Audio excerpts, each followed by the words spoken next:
राजकिशोरी देवी शिक्षण प्रशिक्षण सेवा संस्थान बभनौली गढ़वार बलिया, आपका अपना यूट्यूब चैनल। हमारे यहाँ तीनों कोर्स HI, VI और MR संचालित है और मैं आप लोगों को शिक्षा मनोविज्ञान के विषय में जानकारी देने का प्रयास करता हूं। तो आज के इस क्लास में हम लोगों को शिक्षा मनोविज्ञान की जानकारी के लिए हम लोग आज जानेंगे अवधान एवं रुचि। ये अवधान क्या है और रुचि क्या है, ये दोनों अलग अलग चीजें हैं। तो सबसे पहले आते हैं अवधान। तो श्री PD पाठक ने बताया कि चेतना के किसी वस्तु पर केंद्रित होने को अवधान कहते हैं। जो हमारी चेतना है, अगर किसी बिंदु पर, किसी वस्तु पर हम अपने ध्यान को केंद्रित कर दें तो वह क्या है? अवधान। यानी अवधान क्या है? ध्यान को केंद्रित करना। श्री भाई योगेंद्र जीत ने बताया कि मनुष्य के भीतर ध्यान को केंद्रित करने वाली जो शक्ति रहती है उसे अवधान कहते हैं। श्री सुरेश भटनागर ने भी बताया कि अवधान वह शब्द है जिससे हमारे अनुभवों के केंद्र में ज्ञानेंद्रिय चयन की कुछ प्रक्रियाएं निहित होती हैं। अब यह है आपका अवधान। अवधान का मुख्य मतलब यह है ध्यान को केंद्रित करना। ध्यान को केंद्रित करना ही अवधान है। अपने शब्दों में, एक शब्द में बस इतना ही बात समझिए कि ध्यान को केंद्रित करना अवधान है। तो यह अवधान जो है, इसकी कुछ विशेषताएं हैं। वो कौन सी विशेषता है? तो अवधान की जो विशेषता है, सबसे पहली विशेषता ये है कि इसमें मानसिक सक्रियता, बालक का ध्यान बाह्य उत्तेजनाओं से हटाकर किसी एक ओर केंद्रित करना तथा उद्दीपन करना ही मानसिक सक्रियता मानी जाती है। क्रिया की सक्रियता अवधान के प्रति उद्दीपन उत्पन्न करती है। दूसरा है अवधान का चयन, यानी अवधान हमेशा किसी खास तत्व या प्रधान तत्व पर ही केंद्रित होता है। बालक अपने रुचि एवं मनोवृत्ति के आधार पर ही अवधान का चयन करता है। फिर इसमें होती है परिवर्तनशीलता। अवधान में परिवर्तनशीलता पाई जाती है। बालक किसी भी वस्तु की ओर अपना ध्यान थोड़े ही समय तक कर सकता है, लगा सकता है, परंतु परीक्षा क्रीड़ा में सतत अवधान बनाए रखता है। यानी खेल खेलता हो या परीक्षा देता हो, बाकी पढ़ते समय ध्यान इधर उधर हो सकता है, लेकिन जब वह खेल खेलता हो या परीक्षा देता हो तो वह जो है अवधान को सतत बनाता है। उसके बाद इसकी विशेषता है संकीर्ण विस्तार, गतिशीलता, सजीव केंद्र, तत्परता और गति समायोजन। यदि किसी विशेष वस्तु की ओर ध्यान केंद्रित किया जाता है तो बालक या मानव की शारीरिक इंद्रियां, मुद्राएं, मांसपेशियां उसी ओर केंद्रित हो जाती हैं। रामायण या महाभारत सीरियल दूरदर्शन पर आते ही सभी का ध्यान क्या होता है? उसी ओर जाता था। यही क्या है? गति समायोजन है। जैसे पहले जो है दूरदर्शन टीवी पर रामायण आता था, उसके बाद फिर महाभारत आना शुरू हुआ, तो हर संडे को आता था। तो हर संडे के दिन सारे लोग अपना पहले से काम करके पूर्ण करके और ऐसा सोचते थे कि अगले दिन इतने बजे से यह कार्यक्रम शुरू होने वाला है, तो अपना सब काम करके आपका अवधान जो है उस दूरदर्शन के तरफ जाता था, उस सीरियल के तरफ जाता था और उसको आप करते थे। तो यह है गति समायोजन। अब अगला जो है अवधान की दशाएं। तो अवधान के दशाएं जो हैं, सबसे पहली दशा जो है वो है बाह्य दशाएं। तो बाह्य दशाएं क्या है? सबसे पहला है गति, मूवमेंट, यानी अवधान स्थिर की अपेक्षा गतिशील वस्तुओं पर अधिक आकर्षित होता है। यानी हम किसी चीज पर ध्यान केंद्रित करें तो जो वस्तु अस्थिर है, स्थिर है, तो स्थिर वस्तु पर हमारा ध्यान कम जाएगा, जबकि यदि कोई वस्तु गतिशील है तो उस पर हमारा ध्यान ज्यादा जाएगा, उस पर ध्यान हमारा ज्यादा केंद्रित होगा। दूसरी जो है अवध, वस्तु को जितना अधिक देखेंगे अवधान उतना अधिक होगा, इसलिए श्यामपट्ट का सहयोग जो है हम अवधान के लिए किया जाता है। प्रकृति, मानव या बालक अपनी प्रकृति के अनुसार वस्तु की ओर अवधान देता है। आप क्या देखना चाहते हो? जो चीज आपको पसंद आएगी आपका अवधान जो है उस तरफ ज्यादा होगा। तीव्रता, जो वस्तु जितनी अधिक तीव्र होगी ध्यान उसी ओर स्वाभाविक रूप से जाएगा। फिर आकार, स्वरूप, परिवर्तन, पुनरावृत्ति, यानी आवृत्ति अवधान को केंद्रित करती है। जिन बातों को अध्यापक आवृत्ति या पुनरावृत्ति द्वारा प्रस्तुत करता है, मैंने एक ही बात को बार बार कहा जाता हो, तो एक ही बात को बार बार बताया जाए, तो यह क्या है? अवधान को केंद्रित करने की एक उपाय है और उस पर अवधान आपका ज्यादा केंद्रित होता है। तो ये अवधान के बाह्य दशाएं थी। उसके बाद जो है अवधान की आंतरिक दशाएं। तो आंतरिक दशाओं में है रुचि। सबसे पहला है रुचि। श्री भाटिया ने बताया कि व्यक्तिगत दशाओं को एक शब्द रुचि में व्यक्त किया जा सकता है। हम उन्हीं वस्तुओं की ओर ध्यान देते हैं जिनमें हमें रुचि होती है। जिनमें हमें रुचि नहीं होती है उनकी ओर हम ध्यान नहीं देते। लक्ष्य, डॉक्टर शालिग्राम त्रिपाठी ने बताया कि लक्ष्य या उद्देश्य पूर्ण तथ्य का ज्ञान होने पर अवधान स्वाभाविक रूप से उस तरफ केंद्रित होता है। आदत अवधान में सहायक है। बालक आदत के अनुसार कार्य करता है तो वह स्वाभाविक रूप से उसमें प्रवृत्त होता है। फिर जिज्ञासा, प्रशिक्षण, मनोवृत्ति, वंशानुक्रम, आवश्यकता, मूल प्रवृत्तियां, मस्तिष्क का विचार, अभिप्राय, ये सब हमारा जो है आंतरिक दशाएं हैं।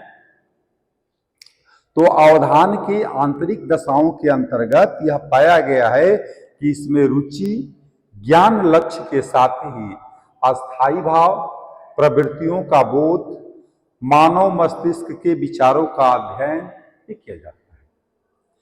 अब जो है अवधान के प्रकार। तो अवधान जो है ये मुख्य रूप से 7 प्रकार के होते हैं। एक जो है ऐच्छिक अवधान, दूसरा अनैच्छिक अवधान, तीसरा अनभिप्रेत अवधान, चौथा अर्जित अवधान, पांचवा तात्कालिक अवधान और छठवां मूर्त अवधान और सातवां अमूर्त अवधान।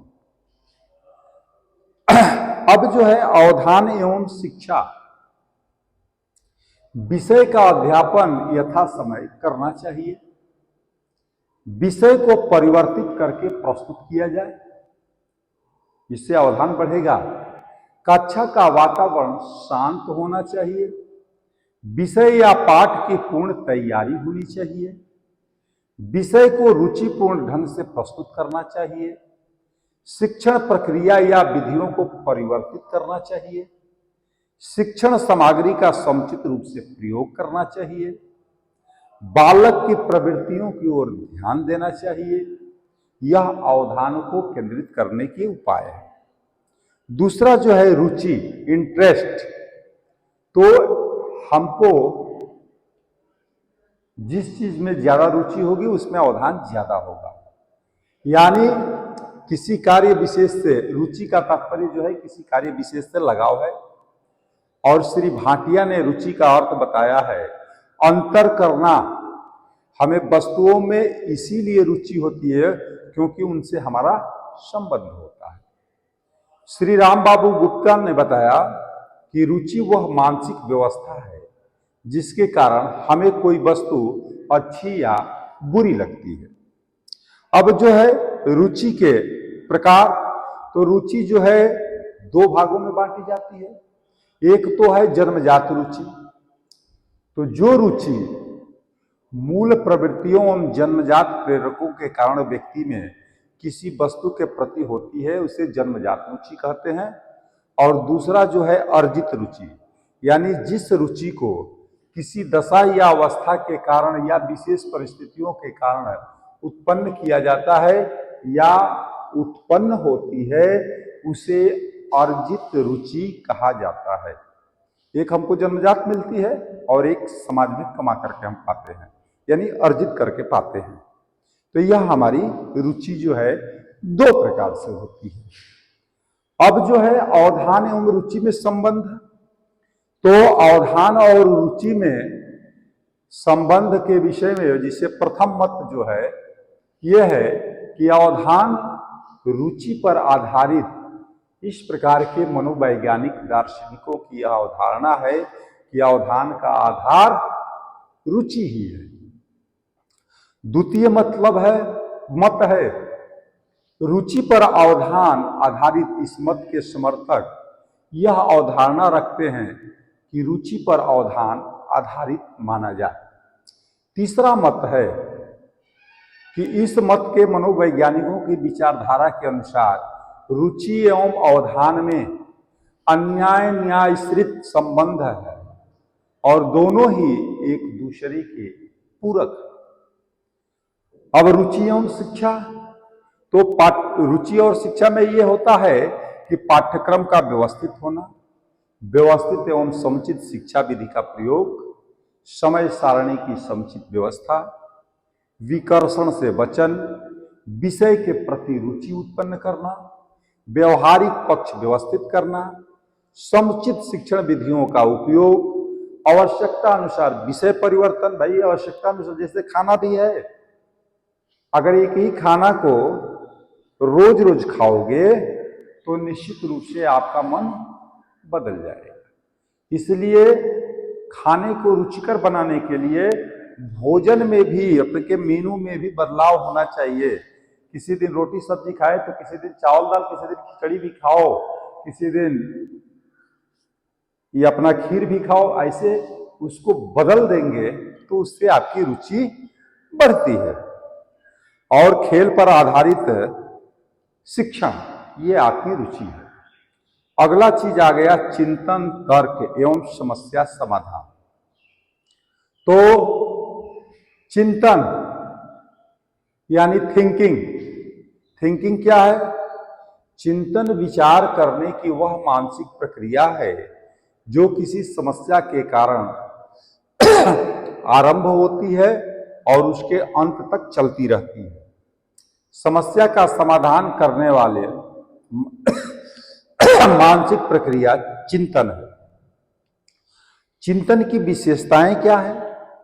तो चिंतन जो है मानव का एक विशिष्ट गुण माना जाता है। चिंतन यह एक मानसिक प्रक्रिया है। चिंतन एक प्रकार का सामाजिक या सुरक्षात्मक व्यवहार है। चिंतन समस्या का समाधान करने वाला तत्व है। चिंतन किसी भी प्रकार की चिंता का निवारक तत्व है। देखिए, चिंता और चिंतन दो चीजें हैं। किसी भी चीज की चिंता नहीं करनी चाहिए। चिंता करेंगे तो आपका नुकसान होगा और चिंतन करेंगे तो फायदा होगा। किसी भी चीज का चिंतन करोगे तो चिंता अपने आप समाप्त हो जाएगी। चिंतन पूर्ण रूप से एक मानसिक प्रक्रिया है। चिंतन के तत्व, तो चिंतन के 6 तत्व हैं। एक जो है उद्देश्य की उन्मुखता, दूसरा उद्देश्यता प्राप्ति हेतु मार्गान्वेषण, निरीक्षित तत्वों का पुनरीक्षण, चौथा स्मृति तथ्यों का नवीनीकरण, पांचवा आंतरिक शक्तियों का विकास, छठवां चिंतन की मानसिकता का विकास। अब जो है चिंतन के प्रकार, तो इस चिंतन के प्रकार के 4 तत्व माने गए हैं। एक तो जो है प्रत्यक्षात्मक चिंतन, यानी किसी वस्तु को अपने समक्ष या मूर्त रूप में देखकर जो चिंतन किया जाता है उसे प्रत्यक्ष चिंतन कहा जाता है। किसी व्यक्ति को देखकर उसके लिए किया गया व्यवहार, यह प्रत्यक्षात्मक चिंतन है।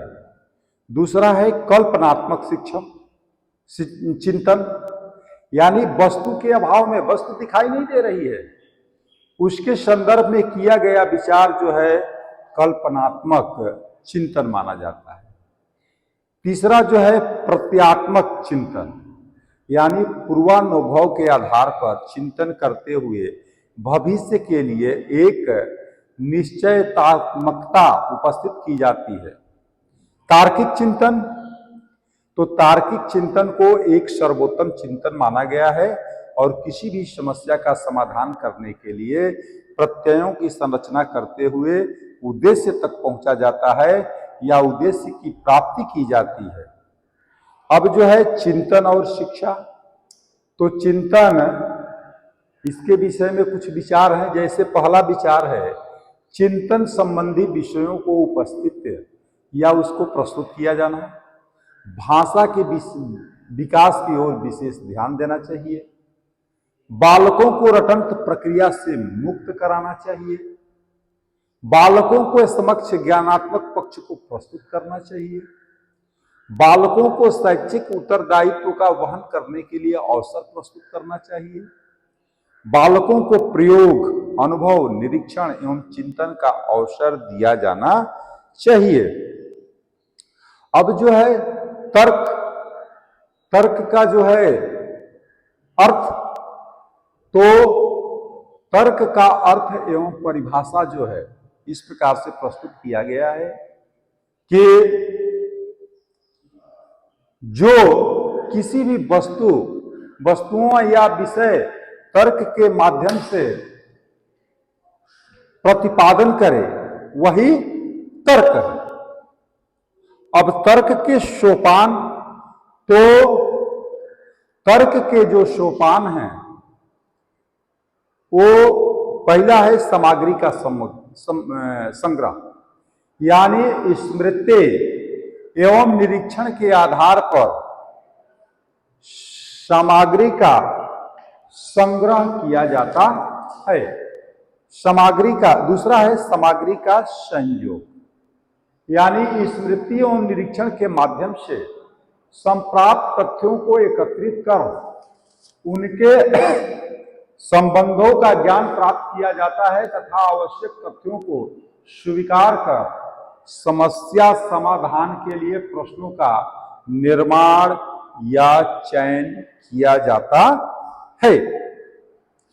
तीसरा जो है वो है संयुक्त सामग्री की गर्भित बातों को देखना, चौथा है निष्कर्षों का परीक्षण और पांचवा जो है वो है समस्या की उपस्थिति, छठवां समस्या का अभिज्ञान। इस तरह से बहुत सारे तथ्य हैं। अगला जो है वो है तर्क का प्रकार। तो तर्क जो है उसके जैसे आगमन तर्क है, उपमान तर्क है, निगमन तर्क है।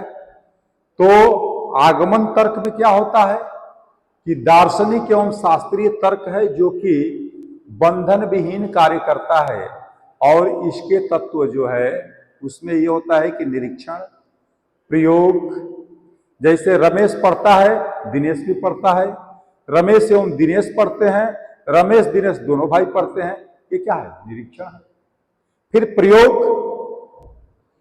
नियम ये आगमन तर्क है, और उपमान तर्क में जो है एक तथ्य से दूसरे तथ्य की तुलना करके उपमा की जाती है, और उपमा में उपमान, उपमेय, उपमावाचक एवं साधारण धर्म का निर्वाह किया जाता है। और निगमन तर्क से तात्पर्य नियम का निर्माण करके तर्क का परीक्षण करना। इसके तीन सहायक तत्व हैं, एक है समस्या, दूसरा नियम, तीसरा अनुमान। अब जो है तर्क के प्रभावक प्रतिकारक, तो पहला है परिपक्वता, दूसरा अनुभव, तीसरा सामग्री, चौथा बुद्धि, पांचवा व्यवहारिक समस्या समाधान, छठवां अभिनवीकरण और सातवां शंका से प्रेरित होना। अब जो है तर्क एवं शिक्षा, तो तर्क एवं शिक्षा को ऐसे हम स्पष्ट कर सकते हैं, जैसे पहली बात ये कि तर्क के आगमन का कारण समस्या है, अतः कक्षा में क्या करना चाहिए, समस्या को उपस्थित करना चाहिए। तर्क कब होगा, जब समस्या आएगी। कोई भी समस्या को सामने रख दो, तर्क अपने आप शुरू हो जाएगा। जैसे हमको कल 20 लोगों को भोजन कराना है, एक समस्या है भाई, खाना खिलाना है, तो खाना खिलाना है तो आपको अपने आप तर्क शुरू हो जाएगा। कौन पानी की व्यवस्था करेगा, कौन चावल की व्यवस्था करेगा, कौन दाल की व्यवस्था करेगा, तर्क शुरू। तो जब क्लास में समस्या को उपस्थित करेंगे तो तर्क शुरू हो जाता है। लेकिन समस्या को प्रस्तुत करते समय बालक की मानसिक बौद्धिक अवस्था का परिचय होना चाहिए। तर्क के माध्यम से एकाग्रता, संलग्नता, अन्वेषण इत्यादि प्रवृत्ति को विकसित करना चाहिए। बालकों के वैचारिक पक्ष की ओर ध्यान देना चाहिए। बालकों में रटंत प्रक्रिया को दूर करना चाहिए कि रट करके याद नहीं, तर्क से सीख जाओ। तर्क को तर्क ही मानना चाहिए और इसको जीवन के साथ नहीं जोड़ना चाहिए। ये नहीं कि तर्क जो है करने लगे तो हर जगह तर्के करो, ऐसा नहीं है, इसको जीवन से नहीं जोड़ना है। अब जो है समस्या समाधान, तो किसी भी प्रकार की बाधा उपस्थित होने पर उस कठिनाई का समाधान ही समस्या का समाधान है। श्री आदित्य नारायण तिवारी ने बताया कि समस्या उस परिस्थिति को कहते हैं जिसके लिए व्यक्ति के पास पहले से तैयार कोई हल नहीं होता है, अथवा पूर्वाभ्यास के उपायों द्वारा जिसका सामना करने में वह असमर्थ होता है। समस्या समाधान की विशेषताएं, तो समस्या समाधान की विशेषताएं जो है कि यह लक्ष्य या परिस्थिति के मुख्य तत्वों के प्रत्यक्षीकरण से निर्देशित होती है। यह चयनात्मक है क्योंकि इसकी सफलता के लिए गत अनुभवों में से उपयुक्त अनुभवों का प्रत्यावहन किया जाता है। यह आलोचनात्मक होती है क्योंकि इसमें संकल्पना या प्राप्त हल की उपयुक्तता तथा औचित्य का मूल्यांकन भी किया जाता है। अब समस्या समाधान की विधियां, तो जैसे समस्या समाधान के विधियों में सबसे पहली विधि आती है अनधिगत विधि। तो इस विधि को अनधिगत और अभ्यास जनित व्यवहार या अनसीखी विधि भी कहते हैं। इसे हम प्राकृतिक विधि की भी संज्ञा दे सकते हैं। प्राणी अपनी रक्षा सुरक्षा व्यवस्था स्वाभाविक रूप से ही करता है। मधुमक्खियों द्वारा रस का एकत्रीकरण, बंदरों द्वारा रक्षा के लिए उद्बोधक, ध्वनिचील, कौवे, बिल्ली, कुत्ते आदि के विविध व्यवहार जो है यह अनधिगत विधि के अंतर्गत आती है। दूसरा है प्रयास या त्रुटि विधि। मनोविज्ञान में इस विधि के अन्वेषक थॉर्नडाइक माने जाते हैं और इन्होंने प्रयास एवं त्रुटि का प्रयोग द्वारा लक्ष्य की प्राप्ति को सुगम बनाया, बिल्ली को पिंजड़े में बंद किया, भोजन बाहर रखा और बिल्ली ने भोजन प्राप्ति के लिए प्रयास किए, दरवाजा खुला और भोजन की प्राप्ति हो गई। अतः प्रयास द्वारा शिक्षण कार्य में सफलता मिल सकती, यानी किसी भी कार्य को करने के लिए प्रयास करना चाहिए।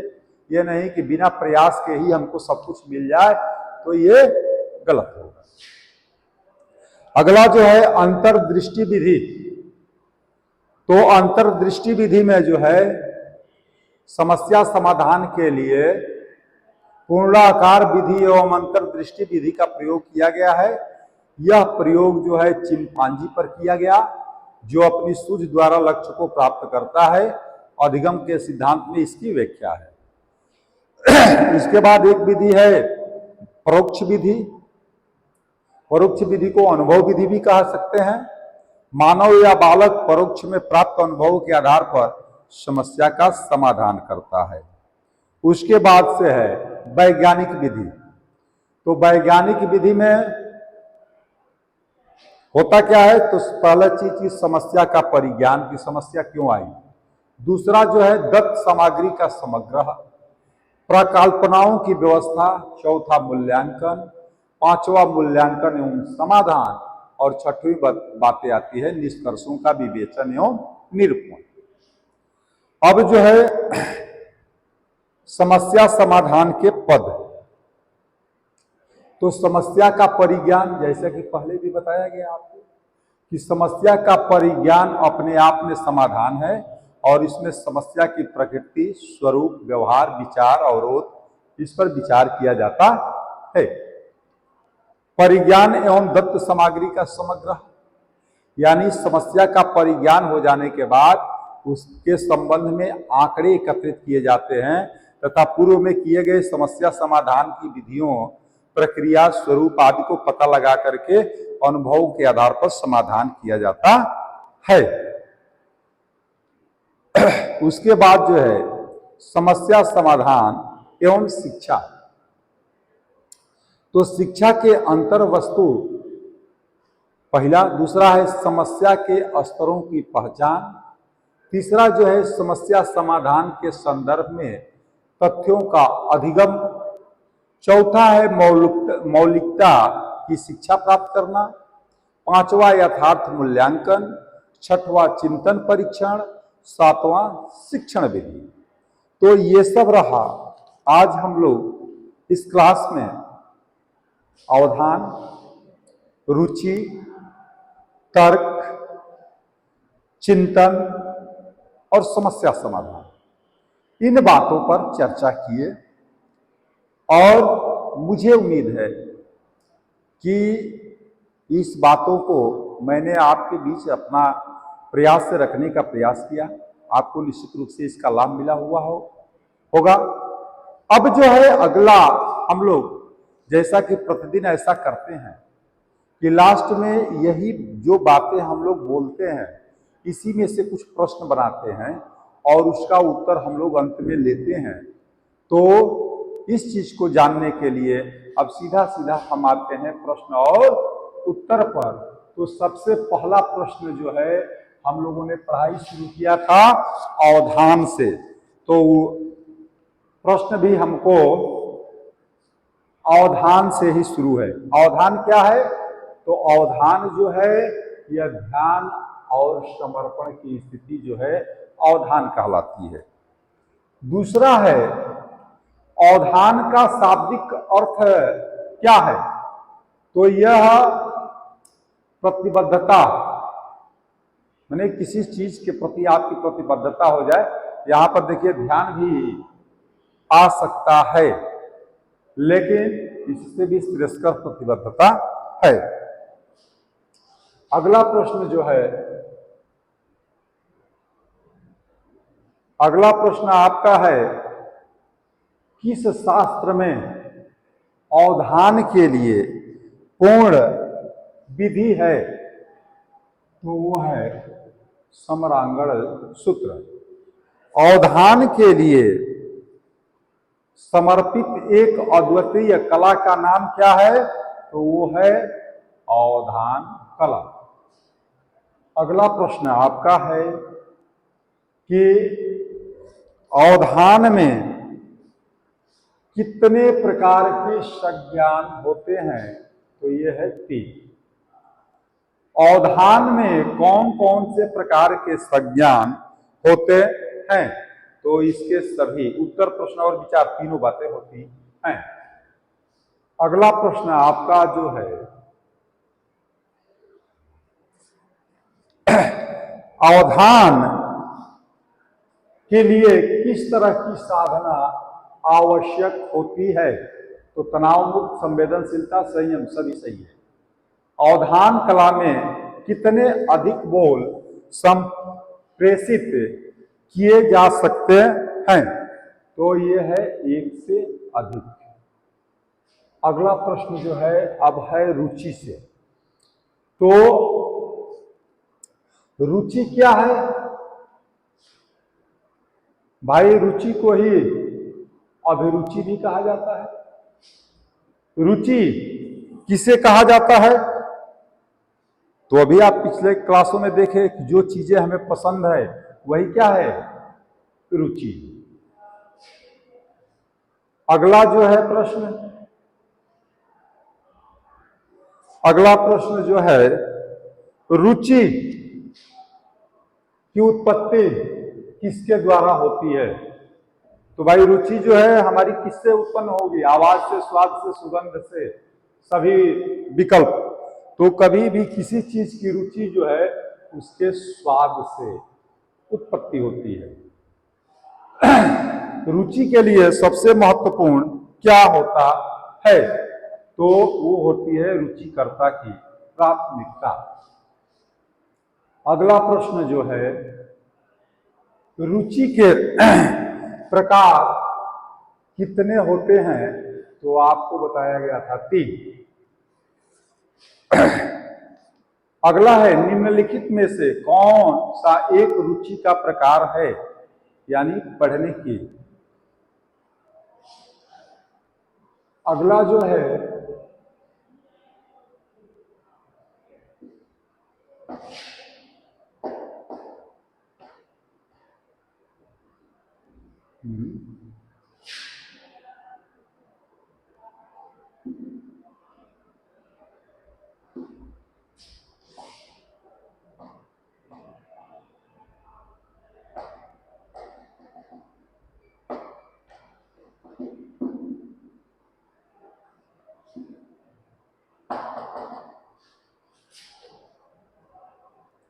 अगला प्रश्न जो है वह है, रुचि का विकास किसे बढ़ाता है? तो 15वां क्वेश्चन आपका है, उसका उत्तर आपको मिलेगा, वो है संयम। अगला जो है, रुचि के लिए क्या अभ्यास किया जा सकता है? तो रुचि के लिए अभ्यास भी संयम का ही किया जा सकता है। अगला प्रश्न जो है वो है, चिंतन तर्क क्या है? चिंतन तर्क क्या है? तो ये विचार है। अगला जो है, चिंतन तर्क का मूल उद्देश्य क्या है? तो सत्य की खोज। अगला प्रश्न आपका, चिंतन तर्क में किसे स्वीकार किया जाता है? तो वो है प्रमाण। अगला है, चिंतन तर्क में विचार का क्या महत्व है? तो स्वीकृति। अगला प्रश्न है, चिंतन तर्क के अनुसार किसे अनुभव नहीं करना चाहिए? तो संशय को। 22 चिंतन तर्क में किसे महत्वपूर्ण माना जाता है? वो है अनुभव। अगला प्रश्न, अगला प्रश्न है, समस्या का निर्धारण किसे कहा जाता है? तो जो समस्या का वर्णन किया जाए समस्या समाधान क्या है? तो समस्या के समाधान का प्रक्रिया। अगला प्रश्न है आपका, समस्या समाधान में किसे सहायता मिलती है? तो सहानुभूति। समस्या समाधान में क्या महत्वपूर्ण होता है? तो इसमें भी आपको सहानुभूति होती है। अगला प्रश्न, समस्या समाधान के लिए किस तरह का सोचना आवश्यक होता है? तो वो है समझदार। अगला है, समस्या समाधान में किस बात का ध्यान रखना चाहिए? तो इसमें भी है समाधान। अगला प्रश्न आपका है, समस्या समाधान के लिए किस चरण का पालन किया जाता है? तो वो है आपका सोच। अगला है, समस्या समाधान में किस तरह की विचार शक्ति का प्रयोग किया जाता है? तो वो है विवेक। इस तरह से आज जो हम लोगों ने जो आज क्लास किया और उसमें जो बातों को रखने का प्रयास किया, तो उसको आप जानें, प्रश्न उत्तर को भी देखें और इसको पुनः रिवीजन करेंगे तो निश्चित रूप से यह आपको आने वाली परीक्षा में लाभ देगा। और अगर इसमें कहीं पर आपको समझ में ना आई हो, त्रुटि रह गई हो, तो उसको जो है कमेंट बॉक्स में लिख करके भेजने का प्रयास करिएगा। इन्हीं शब्दों के साथ मैं अपनी वाणी को विराम देता हूं। जय हिंद, जय भारत।